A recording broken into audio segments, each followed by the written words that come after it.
আমাদের কমকে বলছে বাকিদের ক্ষেত্রে আমাদের 5 জমিন দিল্লি থেকে আন্দোলন করো। আমাদের দাদার জমিন, এই জমিন ওয়াকফ জমিন, এই জমিকে বলছে যে এই জমি ওদের না, এখানে হস্তক্ষেপ করছে কি হিন্দুদের কিষাণ পরিবার এখানে হস্তক্ষেপ করছে। মমতা ব্যানার্জি কোনো কথা বলছে না, মমতা ব্যানার্জি বলছে দিল্লি যাও, দিল্লি যাবো না দিদি, এই মুর্শিদাবাদ থেকে আপনার পতন হবে।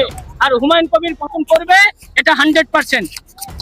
আজকে হুমায়ুন কবির এমন একটা কাজ করেছে যে ভারতবর্ষের গোটা মুসলমানদের গর্ব। আজকে আমাদের ছাতিরা চাওয়া হয়ে গেছে, আজকে আমরা আনন্দিত, আমরা উৎসাহিত। এই বাবরি মসজিদ হওয়াতে আমাদের মনের আশা মিটেছে, আমাদের মসজিদ আমরা ফিরে পেয়েছি। সেটা অযোধ্যা না হয়ে সেটা মুর্শিদাবাদে হয়েছে, সেটা বেলডাঙায় হয়েছে। ঠিক আছে, কারোর দম থাকলে আটকে রাখাবে। আমার নাম মোহাম্মদ আসফার হাসান। আমি কোন দলের সাথে যুক্ত না। আমি প্রত্যেকটা মুর্শিদাবাদের মানুষকে বলবো যে দাদা যে জল সিদ্ধান্ত নিবে, হুমায়ুন কবির যে সিদ্ধান্ত নিবে, সেই সিদ্ধান্ত আমরা অটল থাকবো তো দাদারা। হুমায়ুন কবির, হুমায়ুন কবির, হুমায়ুন কবির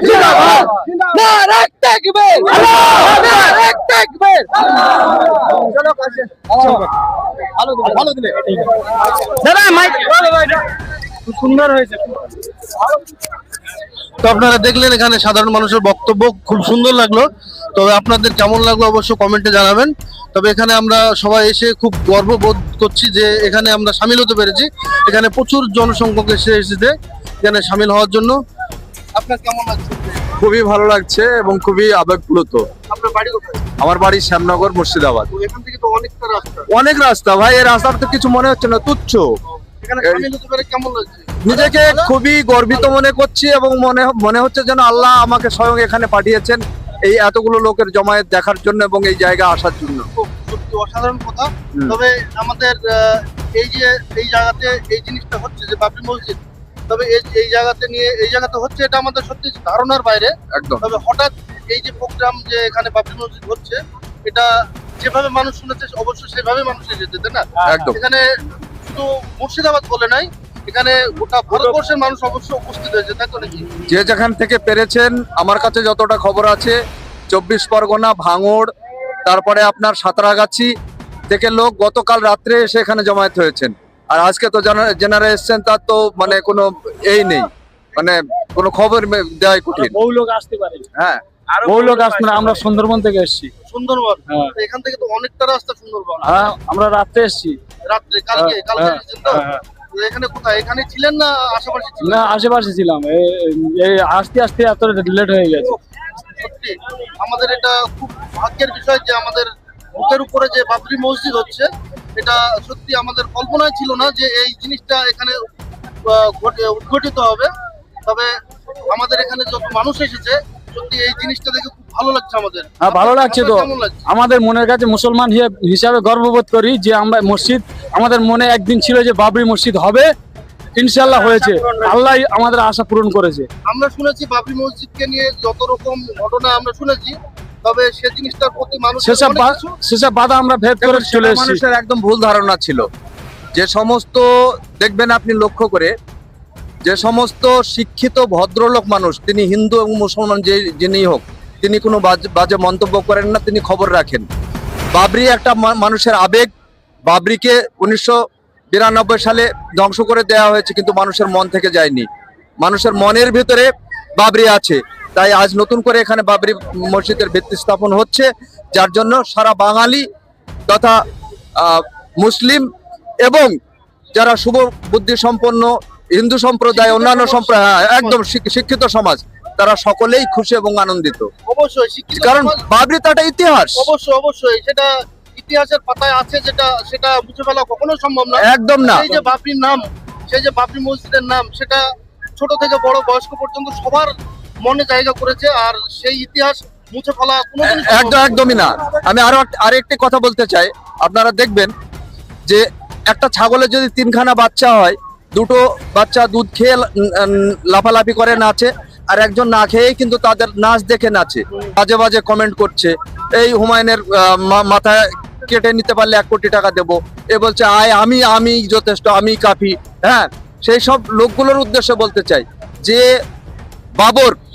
বাবর তথা মুঘল সাম্রাজ্য কত বছর ভারতবর্ষকে শাসন করেছে, সেই শাসনকালে যদি বাবর তথা মুঘল সাম্রাজ্যের লোকজন মুসলিমরা যদি মনে করতো যে ভারতবর্ষে কোনো মুসলিম হিন্দু থাকবে না, থাকতো কি? না না, কখনো কোনো দিনই কাউকে কোনো দিনই জোর করে কাউকে মুসলমান করা হয়নি। যে ইচ্ছায় যিনি ইসলামকে বুঝেছেন, ইসলামের গুরুত্ব বুঝেছেন, আল্লাহ যাকে রহমত করেছে তিনি ইসলাম ধর্ম গ্রহণ করেছেন। বাকি কাউকে জোর করে তরলের আগায় এইভাবে মুসলমান করা হয়নি। এটা একদমই ফেক খবর। ওই যে বললাম ছাগলের 3টে ছা, সেখানে ওই যারা না জেনে, যারা এই ধরনের কমেন্ট গুলো করে, তারা না জেনেই কমেন্ট করে। কেউ কোনোদিন ইতিহাস পড়ে না, তারা কিছু জানে না। শিক্ষিত সমাজ না, শিক্ষিত কথা তার মুখে কখনোই বেরাবে না, কখনো না। সে হিন্দুই হোক আর মুসলমানই হোক, একদম ধর্মের লোকে হোক না কেন, কোনো ধর্মের যার পেটে বিদ্যা আছে, যিনি খোঁজ খবর রাখেন, তিনি এই ধরনের মন্তব্য কোনোদিনই করবেন না এবং মানে ভবিষ্যতেও করবে না, এটুকু আমি শিওর। কোনো সমাজই চায় না যে জোর জবরদস্তি তাকে যে কোনো ধর্মে স্থাপিত করা হোক, কোনো ধর্মে চায় না, কখনো না। শান্তির প্রতীক একদম। তারপরে তো ইসলাম মানে তো ইসলামের অপর নাম শান্তি, শান্তির প্রতীক অবশ্যই। কারণ ইসলাম ধর্ম অ্যাকচুয়ালি যে কোনো ধর্মই কোনো সময় চায়নি যে আমার ধর্মতে তোমাকে আসতে হবে, আমার ধর্ম করতে হবে, কখনো না। আর যেসব মানুষগুলো অশিক্ষিত, যাদের পেটে বিদ্যা নেই, শিক্ষা নেই, তারাই কিন্তু লাফালাফি করে বেড়ায়। অবশ্যই একদম এটাই সঠিক। বললেন আমার বাড়ি শ্যামনগর, নওদা, মুর্শিদাবাদ। আপনি কখন এসেছেন এখানে? আমি এসেছি সকাল 8টার সময়। সকাল 8টা, অনেক আগে একবার। অবশ্যই যে সকাল 8টার সময় এসেছি, এখনো কোনো খাওয়া দেয় নেই, কিছু মনেই হচ্ছে না। না, আল্লাহর রহমত সবকিছু। অবশ্যই ভালো লাগলো আপনার সঙ্গে। হ্যাঁ, চেয়েছিল 8 তারিখে ডেট ছিল, তাহলে সাময়িক ভাবে আজকে 6 তারিখে আমরা শিলান্যাস করে দিলাম। তারা এটাকে রুখার জন্য স্পেশাল ভাবে মেনশন করলে 5 তারিখে মামলা শুনানি করতে হবে। মহান আল্লাহ যাকে সাপোর্ট দেয়, মহান আল্লাহ যাকে দোয়া করে, আল্লাহ যাকে ভালোবাসে, এই পৃথিবীর কোন মানুষ তার বিরোধিতা করলেও সাকসেস আসে না, সার্থকতা আসে না, সফলতা পায় না।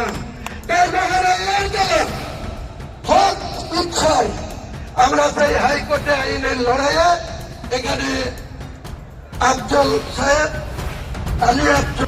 বন্ধুরা, আমি চলে এসেছি ফাইনালি সেই বাবরি মসজিদ যেখানে শিলান্যাস হচ্ছে। আর তোমাদেরকে জায়গাটা একটু দেখাবো, তো চলো তোমরা দেখো।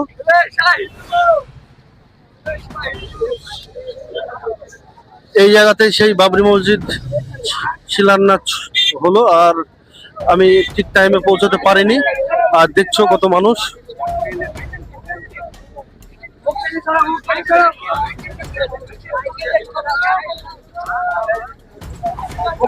মুখ থেকে সরো।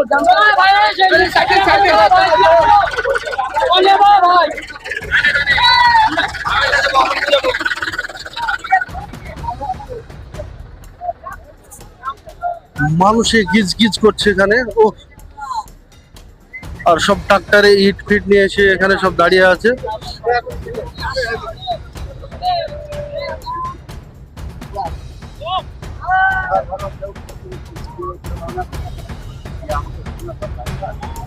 এই সেই জায়গা যে জায়গা আপনারা মোবাইলে সব সময় দেখছেন, সেই বাবরি মসজিদ শিলান্যাস হলো এখানে। আর এটা সেই জায়গা যে জায়গাতে আপনারা কিছুদিন থেকেই শোরগোল শুনছেন মোবাইলে। সোশ্যাল মিডিয়া এখন তোলপাড় এই জায়গা নিয়ে।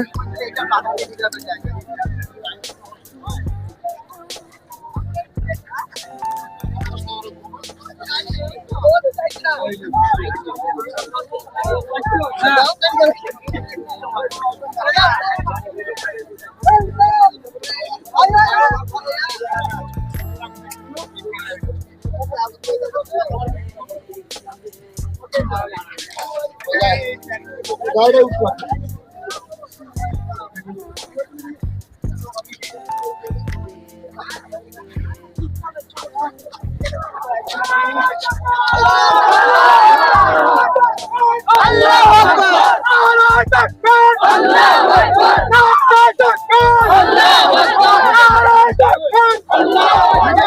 আচ্ছা।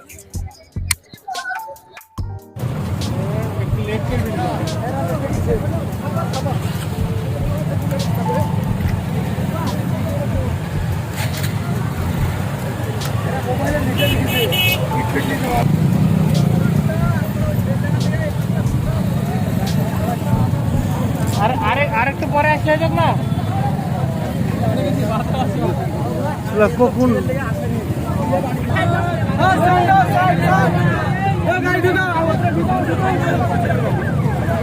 অ্যাম্বুলেন্সকে সাইড করা হচ্ছে এত মানুষের মধ্যে।